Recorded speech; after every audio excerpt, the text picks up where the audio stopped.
네. 이 동산 처분까지 끝나면 모든 과정이 마무리되는 게 강제 집행입니다. 네. 시간도 들이고 비용도 들이고 마음고생도 하고 이 과정을 경험하게 되면 강제 집행보다 명도 협상이 우선이다 라는 게 좀 절실해집니다. 결국에는 협상이에요. 네. 안녕하세요. 미소영입니다. 27강 강제 집행까지 갔다면 어떻게 해야 할까요? 벌써 이제 부담이 확 오시죠? 네. 이사협의가 안 될 때는 저희가 강제 집행을 고려할 수밖에 없습니다. 일단 스스로 한번 생각해 볼게요. 강제로 내보낸다는 생각은 나만의 착각입니다. 이게 협의가 안 돼서 절차상 나가는 과정입니다. 그리고 낙찰자는 해결사입니다. 채무의 빚을 정리해주는 해결사라고 했죠. 경매로 진행된 이유는 채무자가 돈을 갚지 않았기 때문이다. 경매를 계속하려면 강제 집행 경험 한 번은 거쳐야 하는 과정입니다. 저는 처음에는 강제 집행은 절대로 안 하게끔 협의해야지라는 게 저희 목표였어요. 저는 착한 낙찰자가 되고 싶었어요. 그런데 명도하는 거는 그 착한이라는 의미가 제가 없다라고 말씀을 드렸잖아요. 이사를 가능하면 깔끔하게 빨리 나갈 수 있게 도와주는 것이 최선이다라고 저는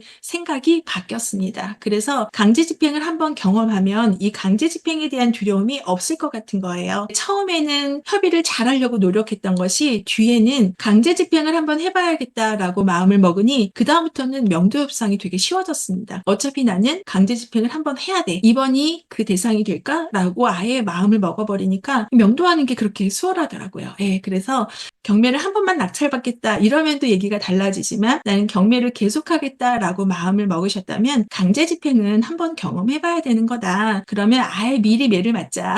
이번에 강제 집행까지 진행을 한번 해보자 라고 마음 먹고 한번 해보세요. 생각보다 잘 됩니다. 명도가 수월합니다. 네, 그래서 부담 갖지 말고 강제 집행 절차를 진행한다. 이렇게 정리하시면 좋을 것 같습니다. 그리고 이제 강제 집행에서는 송달이 중요합니다. 낙찰자가 이제 인도명령 신청을 하잖아요. 법원은 피고인에게 신문서를 발송합니다. 그리고 이제 심의를 하는 거죠. 그 다음에 인도명령 결정을 합니다. 그럼 인도명령 결정이 되면 이것도 어떻게 보면 확정 판결문이랑 같은 의미입니다. 인도명령 결정문을 송달을 해야 되는데 그 송달한 것도 그 점유자 대상한테 가야 됩니다. 이게 송달되지 않으면 강제 집행을 진행할 수가 없어요. 그래서 우리가 강제 집행 신청할 때에는 인도명령 결정문까지 떨어졌다 그러면 집행문 부여 신청과 그다음 송달 증명을 수령을 해서 강제 집행을 신청하게 됩니다. 이 절차가 되게 복잡해 보이잖아요. 이거를 굳이 외우실 필요 없습니다. 우리는 인도명령 신청하고 그럼 결정문이 나왔으면 이 낙찰자한테도 결정문이 오거든요. 그 결정문 확인한 다음에 차후에 강제 집행이 필요하면 그때 강제 집행을 신청하면 됩니다. 이 중간중간에 있는 거는 법원에서 하는 일입니다. 우리가 하는 일은 인도명령 신청 그리고 결정문이 우리한테 송달되면은 그 다음에 필요에 따라서 강제 집행 신청을 하면 됩니다. 법원 집행관실이 따로 있어요. 그래서 강제 집행을 하러 왔다고 하면 절차를 설명해 주니까 외울 필요 없이 그때 상황에 맞게 물어보고 진행하시면 됩니다. 우리가 완벽하게 뭔가를 알아야 된다 절차를 이건 아니고 실제로 내가 어떤 거를 하는지만 정확히 알아도 된다. 우리는 인도명령 신청과 강제 집행 신청을 할 거다. 그 사이에 인도명령 결정문이 우리한테 도착하는지만 확인하면 된다. 네, 우리가 강제 집행을 신청하잖아요. 그럼 법원에서는 신청 서류상에 하자가 없는지 확인하고 강제 집행을 승인합니다. 집행을 하기 위해서 비용을 먼저 내라고 안내하고 발급해 주면서 그 비용을 알려줍니다. 그럼 저희가 돈을 내면 돼요. 그러니까 돈을 내지 않고는 집행할 수가 없는 거예요. 그래서 강제 집행하면은 일정하게 일단 돈이 먼저 들어간다고 말씀을 드렸죠. 이제 법원 담당자는 신청인에게 일주일 안에 집행일자를 알려준다. 근데 이 집행일자가 일주일 아닌데 집행하는 날짜는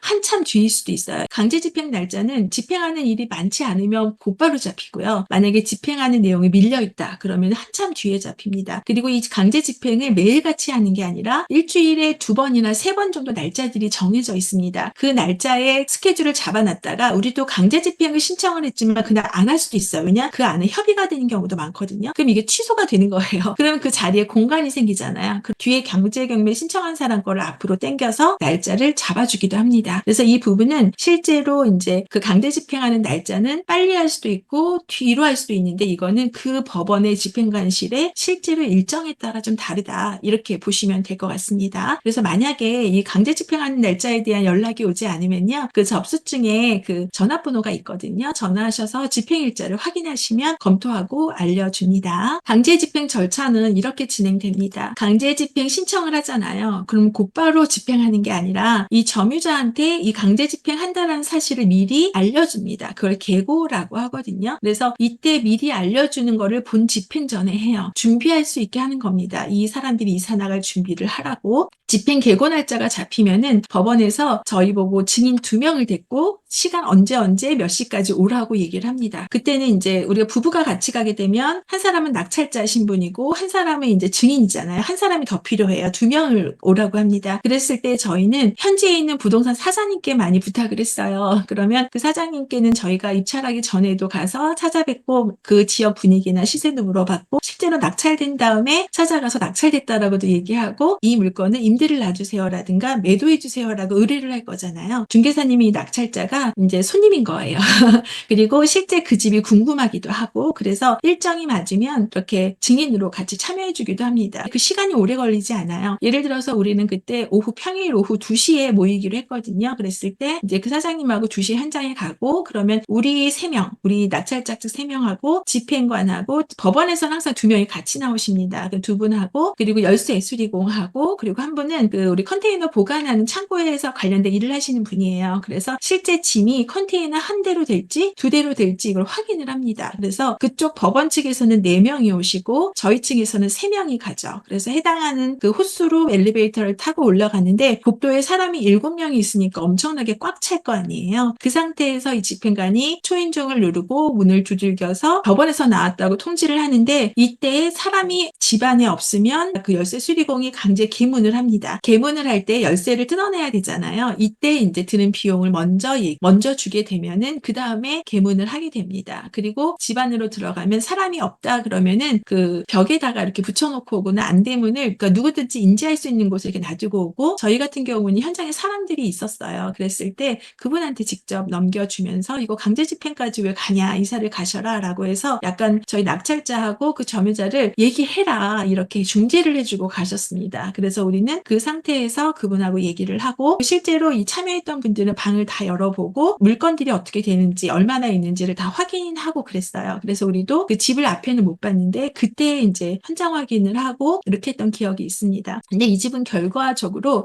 날짜까지 잡혔었거든요. 근데 바로 한 일주일 전에 이제 이사를 가셨습니다. 실제로 강제 집행까지 가지는 않았어요. 보통은 이렇게 강제 집행까지 가는 절차 그 사이에서 대부분 협상이 된다 이렇게 보시면 될 것 같고요. 그리고 본집행하러 들어가잖아요. 그러면은 생각보다 험악합니다. 똑같이 이제 본집행하는 날짜에 증인 2명 같이 데리고 오라고 해요. 그래서 강제 개문까지 가게 돼서 점유자가 있으면 문을 열고 통지하고 들어가고 그렇지 않을 때에는 이제 강제 개문을 하고 또 이 짐을 그냥 이삿짐센터처럼 갖고 오는 게 아니라 강제로 바깥에다가 내놓는 거예요. 그래서 일단 커다란 박스 같은 걸 들고 들어가서 아까 8명, 9명의 인부가 있었다고 그랬잖아요. 그 사람들이 한꺼번에 들어가서 물건을 가능하면 빠른 시간 안에 전부 다 바깥으로 내놓는 겁니다. 그래서 굉장히 험악하게 좀 느껴졌어요. 저도 좀 마음이 아프더라고요. 그렇게 해서 짐을 다 부리고 근데 바깥에다 놔두게 되면 이제 민원들이 많으니까 전부 다 컨테이너로 옮기는 겁니다. 그래서 옮기게 되면은 거기에 보관하고 있다가 이 물건을 3개월 보관료를 미리 받았잖아요. 여기에서 이제 보관하고 있는 비용을 이 물건을 찾아가라고 통지를 해줘요. 그 소유자한테. 그랬을 때 찾아가게 되면 그 비용을 또 받아요. 정산할 수 있는 시간을 주는데 그렇지 않다 그러면 이 동산을 낙찰자가 전부 다 처분을 해야 되는 과정까지 가야 됩니다. 그래서 시간이 생각보다 오래 걸립니다. 네, 이 과정이. 그래서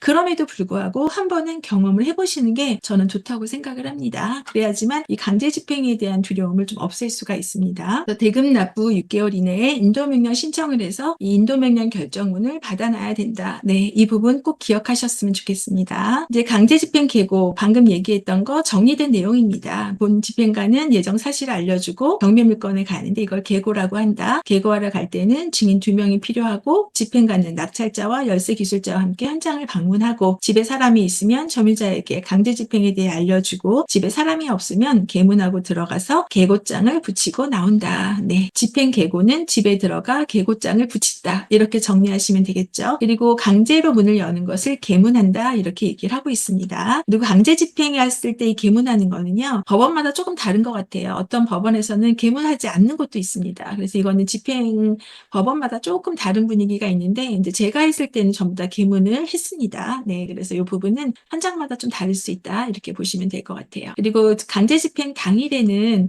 현관의 비밀번호를 바꾸고 집을 소유하는 날이다 이렇게 정리하시면 됩니다. 이때 집행관은 집행 전에 점유자에게 미리 연락을 해서 기준품은 미리 치우라고 알려줍니다. 그래서 실제로 법원에서도 무조건 힘을 행사하는 것이 아니라 점유자한테 몇 번이고 알려줍니다. 이거 이렇게 진행되니까 빨리 이사를 가라, 협의해라. 혹시라도 귀중품 있으면 미리 빼놔라. 이렇게 알려주는 거예요. 법원에서도 최대한 그 점유자에 대해서 배려를 하고 있다. 네. 강제 집행 당일에는 이제 법원에서 집행관, 열쇠 기술자, 노무자들이 현장에 보내고요. 정해진 시간 안에 이제 현장에 가서 2명의 증인과도 같이 갑니다. 그리고 집안에 점유자가 있을 때는 점유자의 사인을 받고 점유자가 없을 때는 강제로 문을 열어야 할 때는 낙찰자와 동행한 증인의 사인을 받고 진행을 합니다. 문이 열리면 노무자들이 내부의 짐을 바깥으로 내놓으면 강제 집행 끝입니다. 저희가 창고로 옮겨서 거기다 보관을 하고 그리고 가져가라고 통지한다라고 말씀을 드린 거예요. 네. 집행 후에 짐은 어떻게 할까라는 부분이죠. 금은 보소, 현금, 귀중품은 집행관이 직접 보관하기도 하고요. 부피가 큰 물건은 현장에서 채권자가 보관하기도 합니다. 대부분 사용료를 지급하고 물류 창고에 보관한다. 이렇게 지금은 정리하고 있다. 이렇게 보시면 돼요. 이 부분은 낙찰자가 같이 이제 협의해서 결정하시면 됩니다. 만약에 이런 경우 많았어요. 우리가 강제 집행까지 가는 과정에 협의가 될 수도 있는데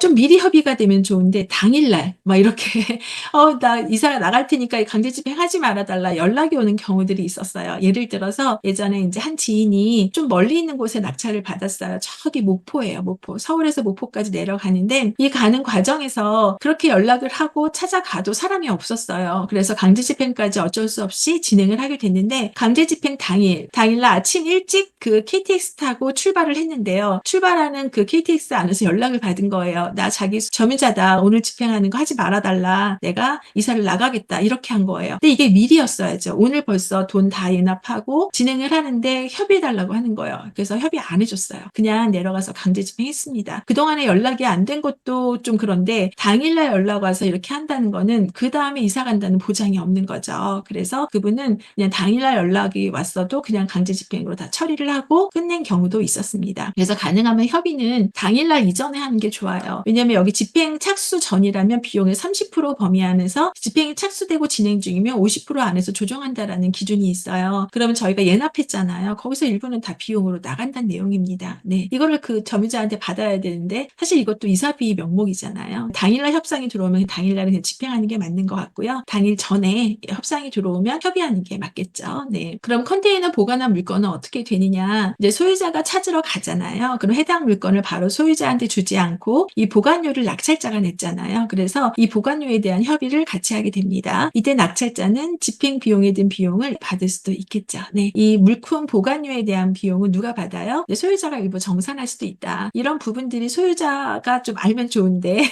강제 집행까지 가서 물류창고에 보관이 되잖아요. 그러면 찾아가는 사례가 거의 없다라고 보시면 됩니다. 그래서 이 물류창고에 있는 물건을 계속 두게 되면 비용만 발생하잖아요. 그래서 어떻게 해야 돼요? 이거를 동산 경매까지 처리를 하게 됩니다. 이 짐을 찾아가는 사람이 없으면은 저희가 동산 처분을 하는 경매를 또 진행을 해야 되고 대부분 이게 사용 가치가 떨어져요. 여기서 돈을 좀 받을 수 있는 것도 있고 오히려 폐기물로 처리할 때 돈을 내야 되는 경우도 있습니다. 짐을 전문으로 처리하는 업체가 있습니다. 여기에 이제 일정한 비용을 주고 거의 다 소각 처리되면서 이제 마무리가 됩니다. 그분들이 팔 수 있는 것과 아닌 거를 구분을 해서 이제 정리를 하겠죠. 이 동산 경매까지 해서 이제 비용이 발생할 수 있다. 이 부분을 조금 생각하셔야 되겠죠. 마지막 동산 처분까지 하게 되면 저희는 이제 강제 집행이 끝이 납니다. 경매의 명도는 낙찰자가 유리한 게 맞습니다. 명도는 여유가 있는 사람이 이기는 게임이에요. 그래서 낙찰자가 명도에 대한 여유를 가지려면은 강제 집행을 할 수 있다라고 생각하고 가면은 여유를 갖게 되니까 비용이 좀 든다고 해도 한 번은 경험해야겠다 이렇게 마음 먹고 진행하시면 오히려 술술 잘 풀린다.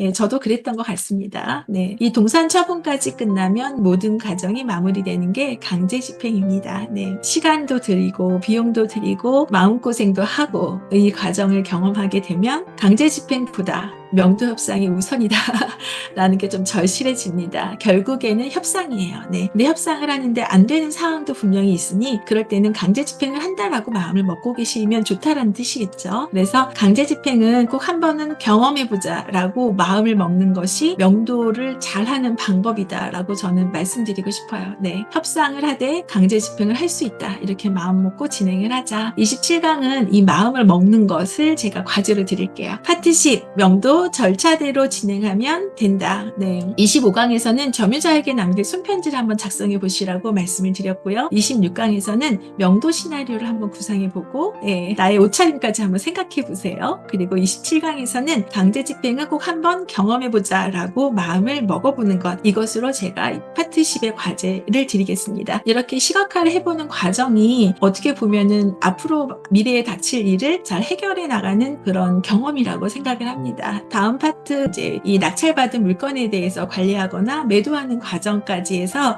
이제 어떻게 하면 수익을 남길까 이 부분에 대해서 말씀을 드리도록 하겠습니다. 네, 오늘도 수고 많으셨습니다.